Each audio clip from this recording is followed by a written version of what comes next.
তো আজকের যে মানুষ, অনেক মানুষ আপনারা বাহিরে দাঁড়িয়ে আছেন, একটি ঘর এখানে উঠানো হয়েছে, হয়তোবা বসবাসের জন্য তো ঘর তুলতেই হবে।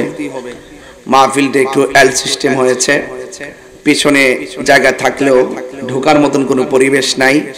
এরপর আলহামদুলিল্লাহ অনেক লোক ঢুকেছেন। আপনাদেরকে অনুরোধ করব আপনারা আদবের সাথে দাঁড়িয়ে থাকবেন। এবং আমি দিনের বেলা কসবা থেকে মাহফিল করে এসেছি, এখান থেকে প্রোগ্রাম করে আমি আবার ভৈরব যাব। গত বছর ঈদ উল ফিতর থেকে মাহফিল করেছি 11 মাস 28 দিন, মারহাবাগন। এবার আবার ঈদ উল ফিতর আসছে, আবার 11 মাস দাওয়াত লেখা আছে, মারহাবাগন। তো সুতরাং এইভাবে পুরো 12টা মাস, এও আবার একটা করে না, প্রতিদিন 3টা করে। 5 বছরের মাহফিল 1 বছরে করছি, মারহাবা জোরে গান। এইভাবে একদিন না, মোটামুটি 22 বছর ধরে মাহফিলে নামছি, কিন্তু 15 বছর ধরে গতানুগতিক খুব ব্যস্ত। ইনশাআল্লাহ আপনাদের দোয়ার বরকতে গত সিজনে গিয়ে আসছি কাতার। এই বছর আমি মিলাদুন নবী সাল্লাল্লাহু আলাইহি ওয়াসাল্লাম ব্রাহ্মণবাড়িয়াতে উদযাপনের পরে 2 দিন পরে আমি চলে যাব ওমান। সেখানে আমি 15 দিন থাকবো, প্রায় 29টা মাহফিল দিয়েছি, মারহাবা জোরে বলেন। এরপরে শিডিউল ইনশাআল্লাহ দুবাই, এরপরে মালয়েশিয়া, তারপরে আমেরিকা, মারহাবা জোরে গান। আমি চেষ্টা করতেছি যে সুন্নিয়তের কাজ বাংলাদেশে আমি যেভাবে করছি 3টা-4টা করে দৈনিক, আমি চাই যে বাংলাদেশের অনেক ছেলেরা বিদেশে থাকে, তারা যেন তাদের আকীদাটা ঠিক রেখে তাদেরকে পাহারা দিতে হবে, কথা কোন ঠিক না বেঠিক? এই জন্য আমি চেষ্টা করে যাব। তবে আমি আগেই বলছি, মানজাদ্দা ওয়াজাদা, যে চেষ্টা করে সে পায়, তার বাস্তব প্রমাণ বিল্লাল ভাই, কথা কোন ঠিক না বেঠিক? দোয়া, ভালোবাসা, আন্তরিকতা থাকলে আর নিজের প্রচেষ্টা থাকলে সর্বোচ্চ জায়গায়ও আল্লাহ নিয়ে যায়, কথা বলেন ঠিক কিনা? এটা বাস্তব প্রমাণ। অনেক হেভিওয়েট প্রার্থীদের সাথে তিনি লড়াই করে তিনি কিন্তু চেয়ারম্যান হয়েছেন, কথা কোন ঠিক না বেঠিক? এটা মানুষের দোয়া, কথা কোন ঠিক কিনা?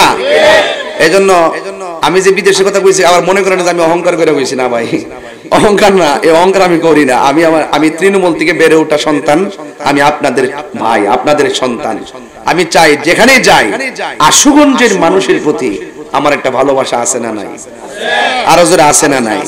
হয়তো নির্বাচন করতে আইসি থেকে কেউ চিনছেন না, কিন্তু এটা তো গেছে গা, ব্যাপারটা এরকম না। একদিন না চিনলে নাই, কিন্তু আমি তো সারা জীবনই ভালোবাসবো। তাই কি কাজে লাগছে না? ইনশাল্লাহ যাক, অসুবিধা নাই। যাক, আমাদের মঈন ভাই তো হয়েছে কিনা গন? এই ঘুরে ঘুরে এই ভাই খেলা মেলা এরই চলতেছে, মারহাবা জোরে গন ভাইয়ের আমার। যাই হোক, দিন শেষে সুন্নিয়তের কাজ হইতেই, কথা কোন ঠিক কিনা? সুন্নিয়তের পক্ষে যারা আছে তাদের পক্ষে আমরা আছি, কথা কোন ঠিক না বেঠিক? কারা কারা আছেন 2 হাত তুলে দেখাইতে হবে।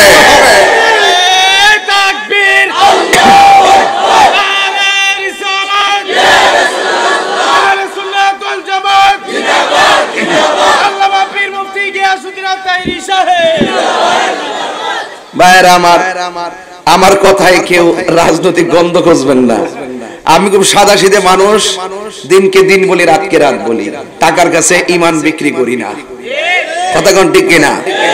অনেকে তো ডলার খাইয়া কালার ফাল্লাই না। আমি আগে যেমন ছিলাম এখনো এমন হয়েছি, শুধু পার্থক্যটা আমার বয়সটা বাইরে গেছে। আস্তে আস্তে হায়াত কমতেছে, একদিন কবরে চলে যাব। এছাড়া কোনো কিছুরই প্রাপ্তি অপ্রাপ্তি আছে বলে আমি মনে করি না।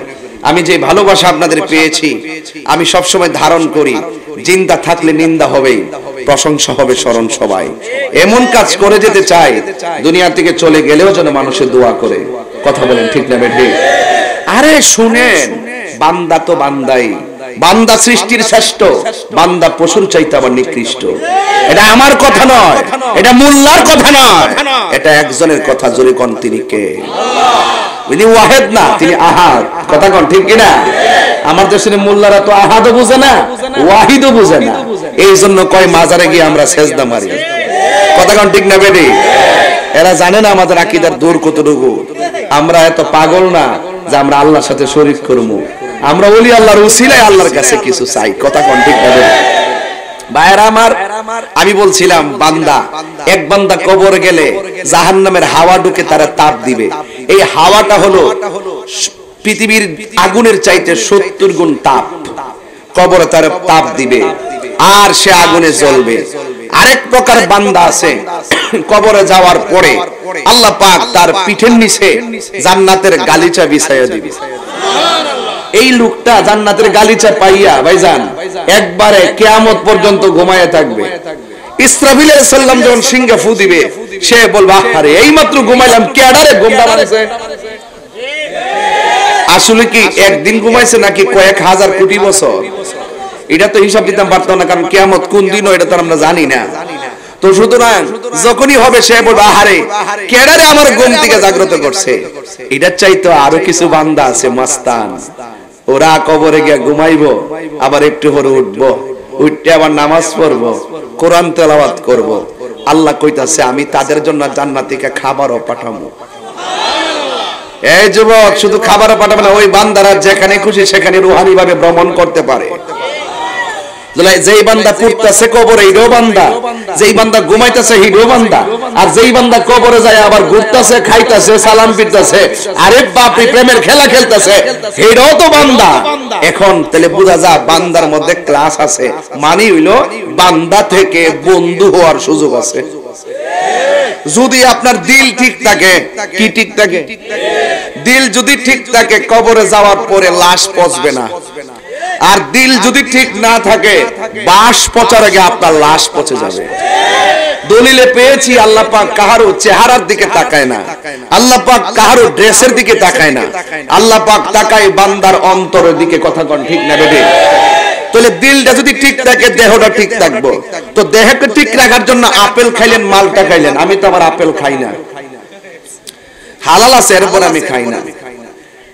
ঠিক আছে, কেন খাই না এটা পরে বলবো। তোমরা ফার্ম দিলে কইতাম না, তোমরা মেশিন এটা লয়ে পরে মজা করতাম। এরপরে আসেন, এই শুনেন, কথা কি কষ্ট লাগতেছে? এখন যেই কথাটি বলছি সুর দিলে আমি আধা ঘন্টা বলতে পারতাম। আমি সময়ের অপচয় করি না, আমি জানটা খুললে কথা বলার চেষ্টা করি, আমি কোনো লুকোচুরি করি না, ডাইরেক্ট কথা বলি। আমি যে স্পষ্টবাদী জাতি জানে, একবার দেখুন সবে বরাত মসজিদে বীর করা সাথে ব্যবসাখানে থাকা ভালো। 48 ঘন্টা সময় দিছিলাম না, দেখছেন না যে কাইতে যায় পড়ছে, তাহিরি কাউকে ধরে না, ধরলে ছাড়ে না। এটা কথা পরিষ্কার, কথা কোন ঠিক না বেটি? তা আমি যেটা বলছিলাম, আপেল খাইলে, মালটা খাইলে, আঙ্গুর ফল খাইলে, ভাত খাইলে, দেশি মুরগি খাইলে, কবুতর খাইলে, ওই হের জিব্বা দলুল পড়তেছে, জিব্বা মুসাসকিল লাগে বেহু, মুখ বন্ধ কর, হাজার এই ইতেতা করে বেহু মনে করে। তুই খাইছ না, আমি খাইছি হুন্ডে। শুনেন, আমি আগে মাঠটা ঠিক করে লই, হ্যাঁ ঠিক করে কথা কই, আমি আগে মাঠটা গুছাইলি, এরপরে শুনেন তার থেকে শিখছি আর কি।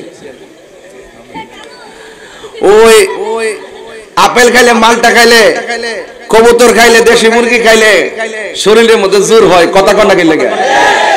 এখন যেটা ঠিক থাকলে দেহটা ঠিক থাকে, যেটা পছন্দ হলে দেহটা পছন্দ করে, এটা হইলো কলব। এই কলবের একটা খাদ্য আছে, দেহ বডি হয় স্পষ্ট খাবার খাইলে, গিজাউল কালবে জিকরুল্লাহ। কলবের খাদ্য হলো একমাত্র আল্লাহ পাকের জিকির। জুরে কন্যা সুবহানাল্লাহ।